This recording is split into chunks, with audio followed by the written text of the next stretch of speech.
Memeriksa. Selamat siang semuanya. Coba kita agak sedikit gimana ya? Boleh selamat siang tapi semangat ya. Seperti minggu lalu bagaimana? Selamat siang. Siang. Yes, oke. Ya, silakan duduk. Nah, anak-anakku yang terkasih, pada pertemuan kita hari ini, ya, kita melanjutkan kembali apa yang menjadi materi kita minggu lalu. Minggu lalu kita belajar tentang apa? Martiria. Oke, itu tentang apa? Kesaksian. Sudahkah kalian menjadi saksi setiap hari? Sudah. Amin ya, sudah. Oke. Nah, yang sekarang bisakah kalian baca ini apa? Ya. Masih dalam bagian karya para pastoral gereja, tetapi bagian ya, pelayanan. Ya, nah sebelum kita memulai ke proses pembelajaran kita, marilah kita berdoa sebagai seorang beriman. Siapa yang mimpin doa? Jangan rebutan ya. Gimana kalau Loisa aja? Oke, silakan Lui. Iya, silakan ya. Marilah kita berdoa. Ya Allah Bapa dan Putra dan Roh Kudus. Amin.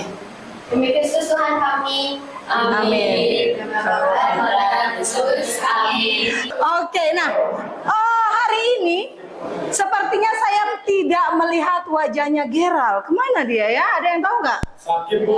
Sakit, oke, nggak masalah. Semoga dia lekas sembuh ya. Nah, Farel, Kenina, ada ya. Aurel, hadir.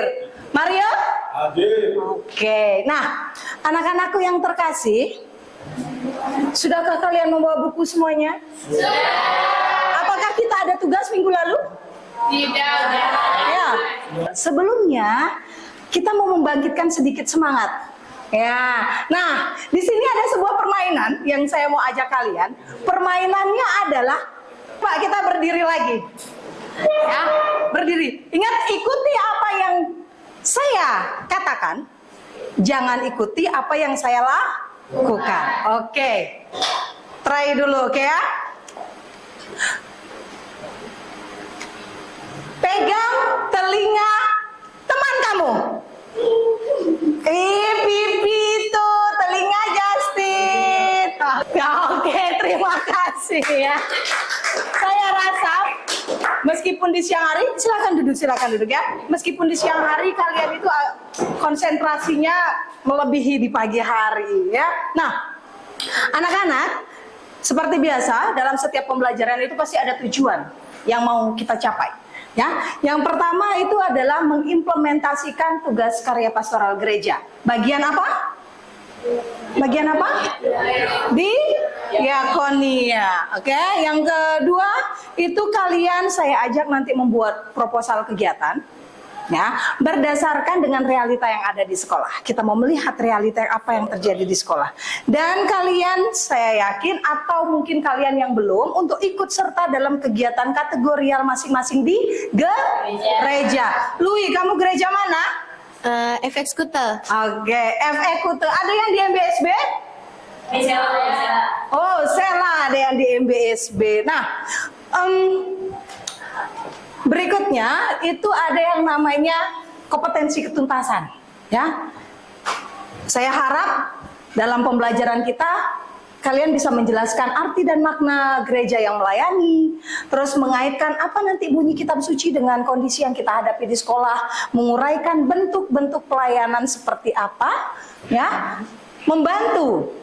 Nah ya, ini kalian membantu semakin kegiatan dan ikut serta dalam kegiatan, silakan terlibat aktif. Saya rasa beberapa dari sini Mario sudah ikut Komsos ya.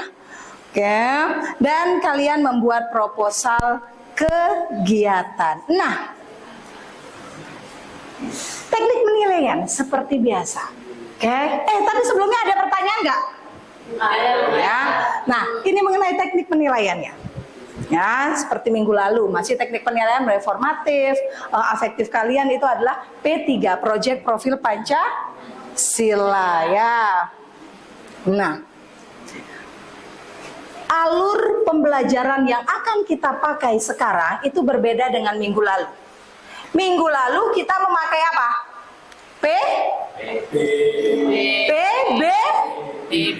PBL. Apa itu? Problem based learning. Lupa dah ya. Minggu lalu kita kan memakai PBL, problem based learning. Kalau yang sekarang kita itu memakai alurnya adalah PJB, project based learning. Nah, bedanya adalah kalau di PBL itu solusinya adalah pemahaman gagasan kalian. Kalau di sini di PJBL itu solusinya adalah kalian itu membuat suatu produk. Output dari produk itu nanti itu adalah nomor 2. Yang sekarang yang penting produknya dulu ada, ya. Nah, alurnya ada 6. Jadi pertama kita diajak untuk penentuan pertanyaan mendasar, merancang proyek, penyusunan jadwal, baru ada pengawasan, kemajuan proyek bagaimana kita bersama-sama ya, bersama dengan saya nanti mengawasi, terus pengujian hasilnya dan bagaimana mengevaluasi dari pengalaman-pengalaman tersebut. Paham sampai di sini? Kita akan lalui secara step by step. Nah, berikutnya, sebelum memasuki ke materi inti, saya mau bertanya ke kalian, menurut kamu, ya, apakah arti melayani? Melayani, apa itu sebuah melayani? Siapa yang bisa? Apa melayani? Saya. Oh, siapa? Saya. Nah, Lui, ini tukang doa kita hari ini. Apa itu melayani? Melayani itu memberikan bantuan atau melakukan sesuatu bagi orang lain. Oke, memberikan bantuan untuk orang lain atau memberi dukungan ya. Di sini memberi dukungan. Siapa yang memberi dukungan? Kita dong ya. Oke. Nah, berikutnya, kegiatan apa saja yang bisa kita lakukan ketika kita mau melayani orang lain? Gimana Mario? Oke, kegiatan apa Mario? Menurut saya tuh kegiatannya ada 3. Yang pertama itu di rumah, di sekolah, maupun di gereja. Yang di rumah itu kita bisa membantu orang tua. Kalau di sekolah itu kita melakukan piket kelas. Dan kalau yang di gereja itu kita mengikuti kegiatan Miss Dinar, Komsos, Prodiakon, dan lain sebagainya. Woi, mantap ya. Luar biasa jawabannya. Dia bagi dalam 3 ranah. Ranah iman dan ranah tanggung jawab. Asik ya. Nah, kita akan mencoba menyaksikan mengenai apa itu diakonia.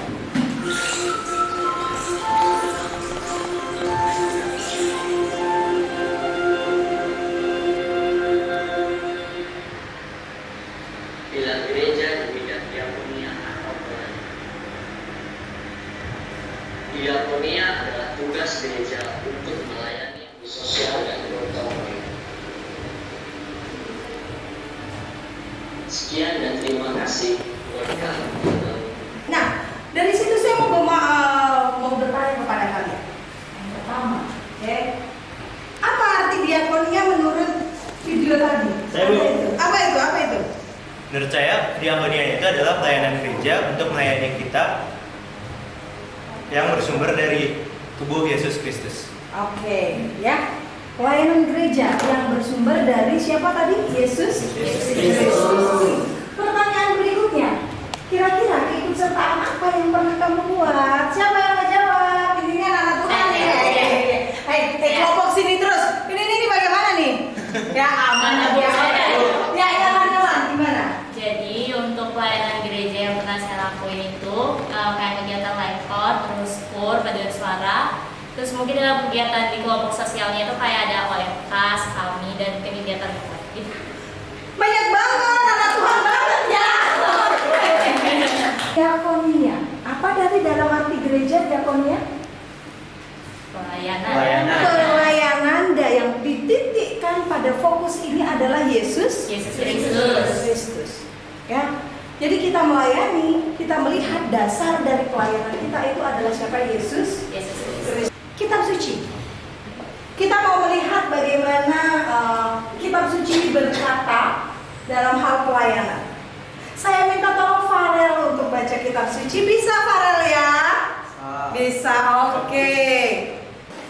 Markus bab 10 ayat 35 sampai 45. Lalu Yakobus dan Yohanes, anak-anak Zebedeus, datang kepada Yesus dan berkata kepadanya, "Guru, kami harap supaya engkau kiranya mengabulkan suatu permintaan kami." Itu tadi bunyi dari kitab suci apa? Markus 10. Ya, ada Markus 10 bab berapa sih enggak? Bab 35 sampai dengan 45 tentang diakonia, ya, diakonia. Bunyinya apa? Yesus mengatakan, "Aku datang untuk apa? Aku datang untuk melayani dan bukan untuk dilayani." Ya, itu kuncinya. Aku datang untuk melayani. Nah, maka dari itu saya mohon kepada kalian sekarang, ya, di Canva yang sudah saya kasih, itu link LKPD-nya sudah langsung terkonek. Kalian bisa membuat langsung di situ, ya. Saya tidak perlu lagi kirim ke grup, tetapi itu sudah langsung tinggal kalian klik, kalian bisa mengerjakan link LKPD-nya. Nah, ini nanti berkaitan tentang kitab suci tersebut. Apa yang mau kita capai dalam KKTP tadi? Ya, bawa HP kan? Minggu lalu saya minta tolong loh. Hai, bawa HP kan? Anak-anakku yang tersayang dan terkasih, tadi kita sudah menggali pemahaman tentang diakonia itu melalui kitab suci. Sekarang yuk coba kita ngelihat realita yang terjadi di sekolah kita tentang pelayanan. Yang paling benar-benar dibutuhkan itu bagaimana? Kita sudah pernah pelayanan KOR ya di gereja? Tetapi kalau yang saya lihat atau mungkin kalian rasakan juga, pelayanan KOR yang terjadi di gereja, yang kita lakukan di gereja, sebelum pelayanan KOR sering sekali yang namanya guru agama, sering juga yang namanya kepala sekolah, itu ngejar-ngejar kita untuk ikut pelayanan KOR. Ya, masalahnya di sini adalah belum tumbuhnya kesadaran kita siswa Katolik itu untuk melakukan pelayanan secara sadar, secara mau ikut serta melayani dengan ikhlas. Ya, yang menjadi permasalahan yang saya angkat di sini adalah bagaimana meningkatkan kesadaran kita terhadap tugas-tugas gereja, terutama yang ada di sekolah, yaitu apa? Pelayanan KOR. Nah, untuk itu dari sini kira-kira apa sih yang mau kita buat? Apa sih yang mau kelompok buat atau kelompok ajukan sebagai proyek kita? Ya. Nah, hal ini kita bisa lakukan di dalam diskusi kelompok. Nanti saya minta kalian untuk berdiskusi. Yuk, kira-kira mau buat apa nih? Kelompok kita mau buat apa nih? Ya. Sekarang kita mau coba untuk mendesain apa yang mau menjadi proyek setiap kelompok. Nanti boleh kok kelompoknya beda-beda. Setelah itu nanti kita analisa. Ya, kira-kira yang paling cocok nih untuk membangkitkan apa kegiatan ini secara berkontinu itu apa? Ya, saya bagikan lembar LKPD untuk kalian yang mau mengerjakan secara manual silakan. Untuk kalian yang mau mengerjakan secara link itu silakan.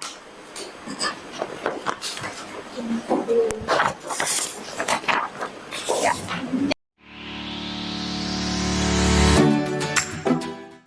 Nah, sudah selesai kira-kira diskusinya ya? Ya. Kita tidak akan bisa menyelesaikan yang namanya sebuah proyek itu dalam waktu yang singkat. Oke? Saya mau minta nanti kita mau menyepakati kapan selesainya. Kira-kira mau dilaporkan itu kapan?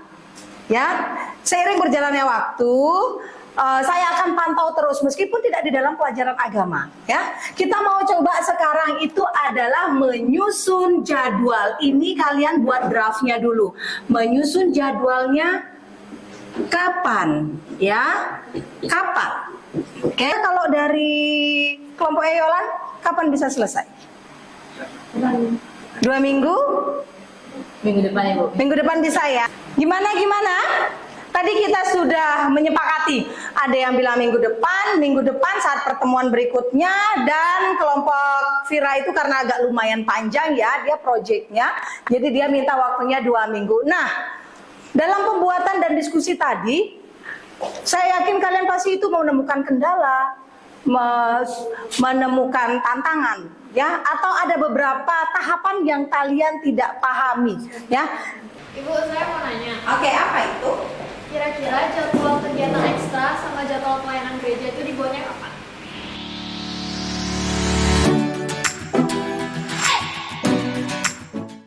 Nah, anak-anak, ya, dari diskusi tadi yang sudah kalian lakukan, kalian sudah mencatat apa-apa saja kendala yang kalian hadapi dalam diskusi kalian.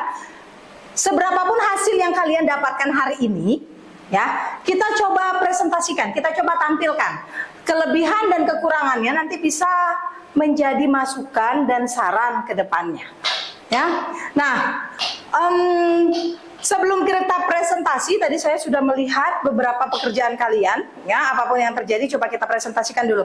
Kelompok siapa yang mau duluan presentasi? Ya, kelompok ya. Presentasi? Oh ya, udah. Oke. Nah, kelompok Yolan dulu deh. Oke, sepertinya yang sudah yang paling siap nih. Iya.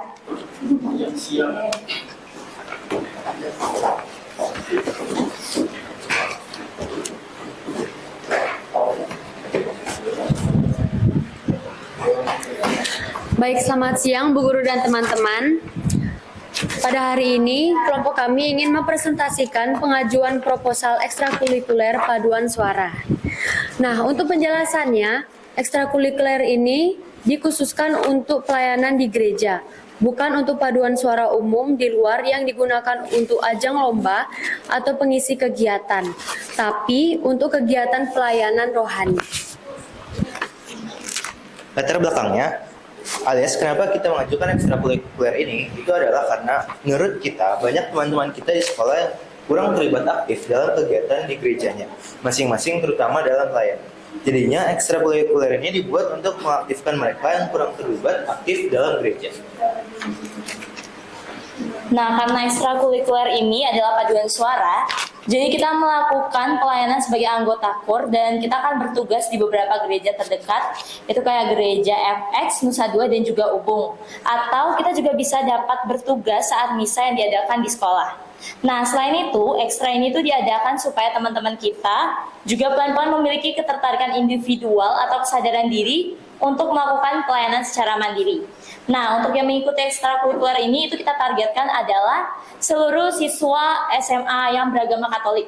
Dan untuk pembina yang kita ajukan adalah Bu Vina, dan penanggung jawab ekstrakurikuler ini itu adalah saya sendiri. Nah, itu adalah garis besar dari pengajuan ekstrakurikuler kelompok kami tentang ekstrakurikuler KUR. Semoga penjelasannya bisa dimengerti. Sekian dari kelompok kami, terima kasih. Terima kasih. Tepuk salut dulu dong untuk mereka. Tepuk salut. Salut, salut. Salut, salut. Salut. Mungkin ada pertanyaan ya? Ada pertanyaan nggak kira-kira ya? Oke, Stephen, kamu mau nanya? Saya ingin bertanya, kenapa hanya dikhususkan untuk anak-anak Katolik saja? Oke, terima kasih itu ya. Kenapa dikhususkan hanya untuk anak Katolik saja nih? Ya, gimana? Kira-kira jawaban Bapak? Jadi kalau dari menurut kita, kenapa itu dikhususin untuk teman-teman kita yang beragama Katolik? Karena sekolah ini tuh udah punya paduan suara yang sifatnya umum untuk perlombaan-perlombaan umum. Jadi kita buat salah satu ekstrakurikuler paduan suara lagi yang anggotanya itu hanya teman-teman kita yang beragama Katolik karena digunakan untuk pelayanan. Jadi pesertanya itu teman-teman kita yang ikhlas dan sukarela untuk melakukan pelayanan gereja. Oke, kira-kira gitu ya Stephen ya. Gitu Stephen? Ya. Oke, ada pertanyaan lain lagi? Aman ya, dan terima kasih dulu untuk kelompok yang sudah presentasi. Kita kasih tepuk salut dulu ya. Tepuk salut. Salut, salut. Salut, salut. Salut. Silakan duduk. presentasi kelompoknya Yolan. Dan kita sudah menemukan kegiatan apa yang mau Yolan buat untuk membangkitkan rasa kesadaran. Ya, kesadaran teman-teman kita tentunya yang Katolik juga ya. Dan semoga apa yang sudah dibuat oleh kelompok Yolan itu tahap demi tahapnya berjalan dengan lancar. Nanti kalau ada sesuatu dan lain hal bisa tanyakan ke Ibu seiring berjalannya waktu. Oke, aman sampai sini? Kira-kira ada pertanyaan lagi? Anak-anak yang terkasih, selain kita membuat proyek, tentunya kita mau melihat titik utama dari pelayanan kita ini sebenarnya apa, ya? Yang saya harapkan di sini adalah melayani itu adalah sebuah panggilan untuk kita sebagai orang Katolik, ya. Semua dari kita itu dipanggil untuk melayani tanpa membedakan ras, suku, agama dan golongan, termasuk untuk orang yang miskin. Pelayanan kita harus dilandaskan atas cinta kasih. Materi kita pada hari ini kita coba renungkan bersama-sama. Sudahkah setiap hari dalam kehidupan saya itu melayani? Sudahkah? Sudah. Ya, amin jika itu sudah. Tetapi sudahkah saya ikhlas dan sukarela? Saya rasa dari pertemuan kita hari ini, udah siang hari begitu ya, pasti ada beberapa hal yang mungkin kalian rasakan. Nah, kira-kira saya mau bertanya ke kalian, kalian jawab secara spontan, oke? Bagaimana pengalaman, ya? Bagaimana pengalaman kamu ketika melakukan diskusi, Fir? Kalau pengalaman yang bisa virable sih mungkin kita bisa jadi ini ya, bertukar pikiran sama teman-teman, terus bisa mengetahui cara pandang teman tentang suatu permasalahan atau kegiatan tuh gimana sih. Oke, nah itu tadi kendalanya. Nah, kelompok ini juga pasti akan menemukan kendala, Nah, kira-kira dari kendala itu solusi kamu apa? Kita berusaha buat nyamain persepsi setiap kelompok supaya dapat jawaban yang kita mau. Yang nggak sama persepsinya siapa? Antara Louis, Ya, Farel. oke. Ya, sudah sama kan persepsinya sekarang? Ya. Sudah. Nah, untuk itu capek kan ya? Capek. Ya, capek pastinya. Sebelum kita mengakhiri pertemuan kita pada hari ini, saya minta kita untuk berdoa. Tadi kita sudah buka dengan doa, otomatis kita harus tutup dengan doa. Woi Justin, Mama Justin mau berdoa. Marilah kita berdoa, oke? Teman, anak-anak, mari kita untuk berdoa. Bapak dan Putra dan Kudus.